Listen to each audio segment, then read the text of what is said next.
Hello, everybody. This is episode 25 of In the Know, my daily short form podcast show, which is aimed at putting people in the know. A show where I cover a variety of topics using my experiences and viewpoints in life to put people in the know. What is the know? It's the understanding that seems to be hard for people to grasp, which can make their lives a lot simpler. The following is the intro speech for today's topic. And that introduction speech is how to use your notes on tests. See, when I was in school growing up, I used to love when the teacher allowed us to use our notes on the test. Normally, you are not allowed to use your notes on test taking dates. But when the time came for open notes, I loved it because I knew how to properly use my notes. See, I did an episode prior about how to take notes. Now, with this one, I will try my best to explain to you how you go about trying to structure your notes to use them on tests. It's somewhat similar to the prior episode on taking them, but this goes in usage of the notes finally. How to use your notes on tests when allowed. Well, let's break this down. Let's first look at taking notes. Taking notes based on what? Let's look at some courses. What about math? Taking notes from this course means making sure these numbers are separated in a form where they are not running into each other. Early on, I would not structure my notes so where I would understand them if I could come back to use them, meaning my notes would be just calculations like the teacher wrote them on the chalkboard or whiteboard. This would look foreign to me once I looked at them again due to their lack of structure. So my notes had to take on a more linear form. This is when the notes make sense when it's time to use them. Science. Structuring your notes so that your formulas for scientific methods and the definitions attached make sense. Now, these calculations were more difficult for me, even though math and science were good courses for me. But even a student that is good at the course must really know what they're talking about when taking notes. It may take time, but you'll get the hang of it eventually. Let's take a look at social studies. Now, when it comes to this course, you should write down what the teacher is writing down and make sure you write it to understand it, not writing it just to write it. Because in this course, we write verbatim, but you have to know what it is you're writing down. Don't just be a parrot because you're going to be asked what it means to you in class while you're writing it. So you better be aware of what's being written on paper as you're doing it in the moment. Let's take a look at history. Writing down information regarding history, you must realize that there has to be a firm grasp of the context of the situations. And context is important when it comes to history.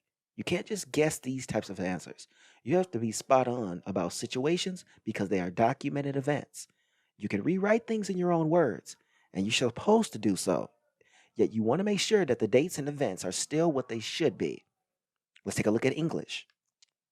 This is a course where you want to make sure you're constructing sentences you are writing down because you have to have a firm grasp and an understanding of the way in which you articulate these notes because this is where diction, inflection, verbiage has to make sense. Write it down. Let it aid you when the time comes to use it. What about geography? Your notes for this course might consist of images to some degree, because imagery is a powerful tool for students in trying to understand the course material. Mapping is very helpful because it's an image we see at a very young age. Well, let me put that in context because mapping has a wide variety of meanings. So when you're in class, know that as well as other aspects of geography. Studying our notes. If you can use your notes on a test, then who cares about studying them? But the reality is that there is a strong possibility that you will not be able to use the notes you have taken in class. So go home and read through everything time and time again. You can't just write them and look them over a few times and think that's all it takes to understand the course material. You need to go a few steps further. Now it's time to do what the topic is about today, when you can use the notes. Now, here is what the overall topic is about, and that is how to use the notes for what I have explained above for taking tests. So, when you structure your notes in a linear fashion, you're more likely to work the test to make it work for you. You can also go key highlight points and areas in your notes taken that you actually did this that you remember from studying for the test. I always love open note tests, and sometimes there was an ability to use the book with your notes, but that was even more rare than open notes.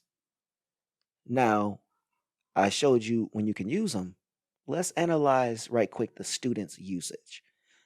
The best way to describe this is to say that when an answer comes up on the test, you're able to jump straight to the section of notes depending on your notes and how they're structured.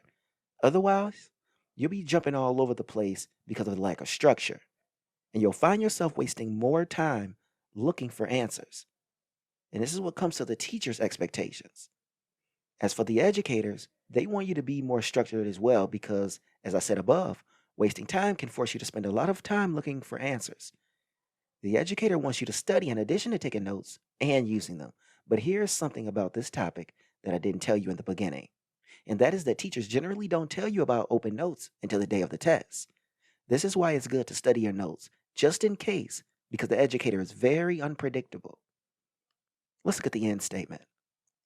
While we all have to learn to use our notes appropriately on tests, in learning how to properly use your notes for test taking, you have to understand first how to construct the notes.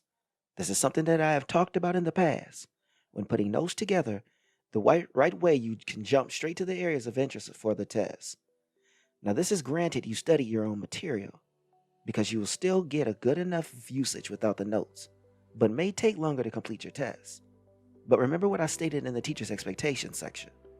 They tend to give open notes during the day of the test. So this is why you almost guarantee that you have to study your notes for the test. So thanks everyone for listening to In the Know.